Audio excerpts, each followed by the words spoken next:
Kjo është një foto e vitit 89, që i bie ne ishim në vitin e Kemi qenë në vitin e 3 ose të 4 të shkollës mesme. Shkollës mesme, të 3. Këtu jemi në zbor me profesor Zef Zamputin dhe profesor Polikroni? Po. Polikroni është. Profesori Ushtarakës. Po, Ushtarakës. Edhe gjithë grupi ynë me kapelen në kokë. Shiko, unë nuk jam me këtë foto dhe çuditërisht unë nuk e mbaj mend të kohën e zborit, më thënë mbani me armën e vërtet? Bënin kështu se këtu nuk. Mos i ke bërë gjëbish zborit atëherë?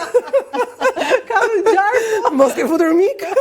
Se nuk më kujtohet momenti që mbani me armë dhe bënin kështu. Po, ne kemi mbajtur, jo vetëm kemi mbajtur armë, por edhe kemi bërë qitje, kemi mësuar si të shtinim. Po.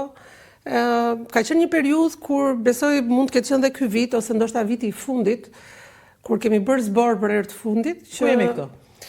Këtë nuk e kujtoj të them drejtën, po gjithmonë ka qenë në rrethinat e Tiranës. Jo, unë e veshur, e kam dhe unë foton e veshur me rroba, por nuk kujtoj momentin e armës. Ky moment më shfir që të kem prek armë dorë. I merrnin, domethënë, pjesa më e madhe, me sa mbaj mend edhe unë, pjesa më e madhe e ditëve tona ishin punë fizike, të mësuar teori, por ka pasur edhe raste se si zbërthenim dhe qëllonim me armë. E kemi bërë dhe këtë gjë. Për shembull, më shfiksuar një personazh. Unë sot mburem me këtë dhe mos. Po pra, kujdes me mua se unë ditë qëlloj.